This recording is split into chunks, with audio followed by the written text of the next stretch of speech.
Halo Sobat Bola, jumpa lagi bersama Bola Wave Indonesia, sumber terpercaya untuk berita terkini seputar sepak bola, khususnya sepak bola tanah air.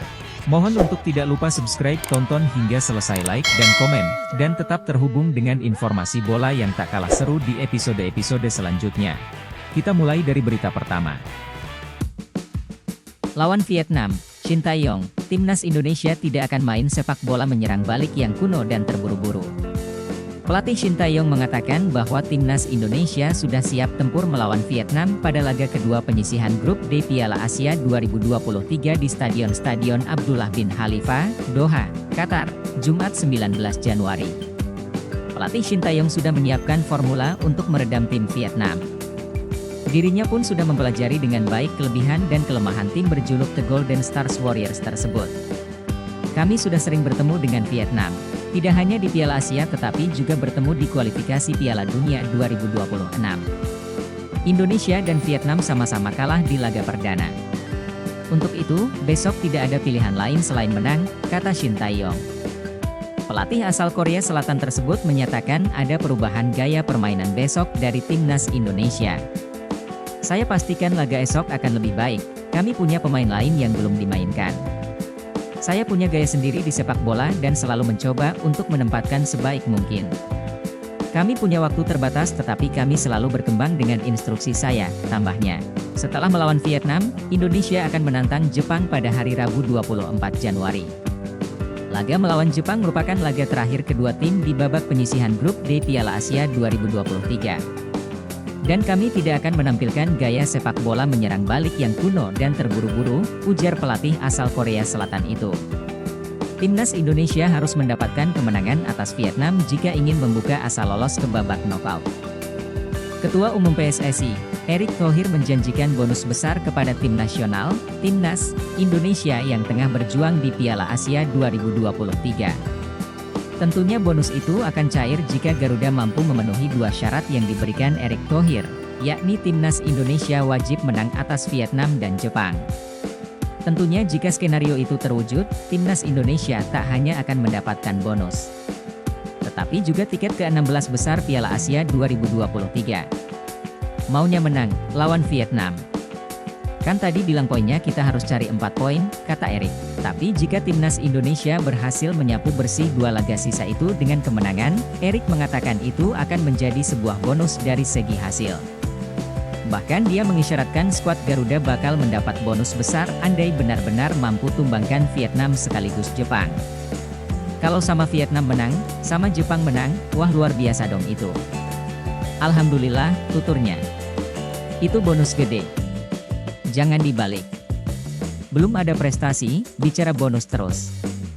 Bener dong, Verga, sambung Erick. Ada hasil, kasih bonus. Apalagi Pak Jokowi, kemarin SEA Games, bonus. Cuma saya mau, jangan dibalik, tegasnya. Timnas Indonesia tentu akan berusaha keras menaklukkan Vietnam demi menjagakan lolos ke-16 besar Piala Asia 2023. Untuk itu persiapan yang matang pun sudah dilakukan pasukan Shin Tae-yong tersebut. Beberapa pemain timnas Indonesia lantas diprediksi akan tampil menggila saat melawan Vietnam demi mewujudkan kemenangan itu. Lantas siapa saja mereka? Pertama Rafael Struwijk. Rafael Struwijk gagal tampil bersinar kala timnas Indonesia tumbang 1-3 dari Irak di laga perdana grup D Piala Asia 2023. Bertugas sebagai ujung tombak Garuda, pemain Ado Den Haag itu justru tampil melempem. Tentunya Rafael Struwijk takkan membiarkan hal serupa terjadi saat melawan Vietnam. Dengan perbedaan kekuatan antara Irak dan Vietnam, Rafael Struwijk diprediksi dapat mengeluarkan permainan terbaiknya saat melawan Golden Star Warriors, julukan Vietnam. Kedua Ivar Jenner bermain apik kala timnas Indonesia kalah dari Irak. Meski tumbang, Jenner memperlihatkan permainan cantik dan membuat lini tengah Garuda hidup. Terbukti saat Jenner diganti Mark Locke di menit 76. Permainan tengah timnas Indonesia kesulitan saat melawan Irak. Permainan Jenner pun diprediksi bisa semakin hidup saat melawan Vietnam. Ketiga, Yakob Sayuri tampil luar biasa saat menghadapi Irak. Gol timnas Indonesia yang dicetak Marcelino Ferdinand berasal dari umpan silang Yakob Sayuri. Selain assist tersebut, Yaakob Sayuri beberapa kali tampil apik sebagai winger. Diharapkan Yaakob kembali dimainkan sebagai winger dan bukan wingback untuk memaksimalkan potensinya. Keempat, Marcelino Ferdinand, sebagai pencetak gol satu-satunya timnas Indonesia saat melawan Irak. Marcelino jelas diharapkan dapat menggila lagi saat melawan Vietnam. Marcelino pun sudah terbiasa menghadapi pasukan Philippe Troussier tersebut. Jadi, diharapkan Marcelino bisa mengeluarkan permainan terbaiknya dan menggila saat melawan Vietnam. Tentu warga Indonesia menantikan Marcelino mencetak gol lagi saat melawan Vietnam nanti. Kelima, Pratama Arhan. Pratama Arhan memiliki lemparan ke dalam berbahaya yang menjadi senjata utama timnas Indonesia. Hal itu pun sampai diwaspadai pelatih Vietnam, Philippe Troussier. Pelatih Persib Bandung, Bojan Hodak pun turut memberikan prediksinya dalam pertandingan ini. Menurutnya, timnas Indonesia akan memiliki hasil yang bagus di pertandingan ini.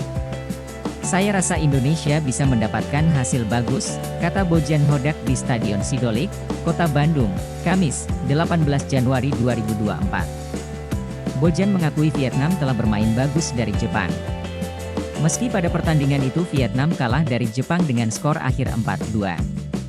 Vietnam sebenarnya sudah bermain bagus, ketika melawan Jepang mereka bermain serangan balik. Jadi pada laga ini, Vietnam akan bermain menyerang, kata Bojan.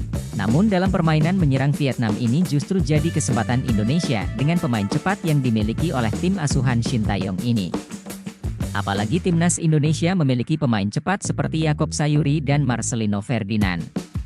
Permainan itu akan memberi ruang bagi Indonesia terutama dua pemain cepat seperti Yaakob dan Marcelino. Dua pemain cepat ini akan memiliki ruang dan ini akan menjadi laga yang taktikal, kata Bojan Hodak.